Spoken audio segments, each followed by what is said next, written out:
Our first stop is right downtown, Fogo de Chão, one of the city's busiest restaurants. There's nothing to hide. The executive chef had 4 critical violations to answer to. Can you show us some of these, that the hot water is working in that? The restaurant's last inspection turned up mashed potatoes 10 degrees below the safe-to-eat level, plus no hot water in the kitchen hand sink, and food handlers wearing watches and bracelets while they made your food. The bracelet was filled from the dishwasher. No more jewelry here. He told us he's addressed the problem, and that broken hot water was in this sink. This one was the one when they came was wrong. It's fixed, and the staff used another sink in the meantime. As for the unsafe mashed potatoes, 140. they were the right temperature on our visit. Anyone is more than welcome to come anytime and visit our kitchen. We are more than happy to show them with no problem. We don't have anything to hide.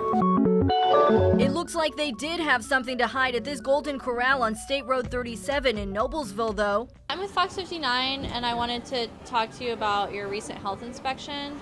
This manager refused to talk to us about the restaurant's 13 violations, including one of the grossest we've ever heard. In the container that raw chicken is rinsed in, the water is bloody, has a temperature of 57 degrees, and chicken pieces are floating in it.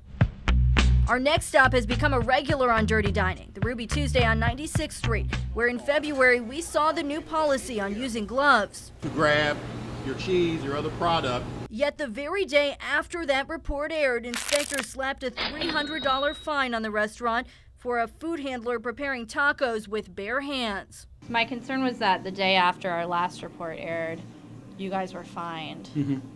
And we had to let go of somebody for that. You did? Yes, we had to. Next on our list, the Indianapolis Colts Grill downtown. We just wanted to talk about your recent health inspections and if you've made fixes to some of the things that they had talked to you about. To the one thing, I can take you guys to show you. The executive chef actually had 13 critical violations to talk to us about, but it was far from a quick visit. We thought we were headed to the kitchen. Actually, I got to make a phone call. But not so fast. He made us talk to the owner. Another 30 minutes later, we went back. We wanted to know about cooked chicken found sitting at room temperature, soiled cutting boards, and unapproved gnat traps at the bar. They were hanging like right in here, like just on the ledge. He says the traps were precautionary and a previous inspector signed off on them. The cooked chicken sitting out in the kitchen, he says that was supposed to be thrown out, along with other dirty dishes left here to cool off. So those right there are waiting to be washed? Yeah, they're waiting. As for the cutting board, the chef says it's cleaned daily, but does get some wear and tear. Every time you cut, you can see right there, I got new ridges. Our final stop this time, El Dorado Mexican Grill in the heart of Fountain Square. This was from an illness complaint that someone got sick. The owner here was docked for 4 critical violations after a customer got sick and called the health department. He didn't believe that. They don't follow the rules for the coupons.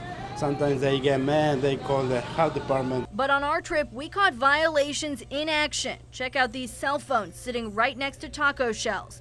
And when I asked about gloves... What do you guys do for gloves back here? We use the gloves. Yeah. Yeah. I'm gonna go get downstairs, but we got the gloves in here. He had to leave the kitchen to get them. Plus, watch this. He showed us the temperature in the ground beef. At 165. Then put the same thermometer into this cheese without washing it. We just watched you put it in there, Yeah, because and then you put it in the cheese. Does that worry you? when the food is cooked already, nobody gonna get it sick. He did get through a re-inspection after that customer complained, but we'll be checking back, letting owners like this know we're watching to keep you safe.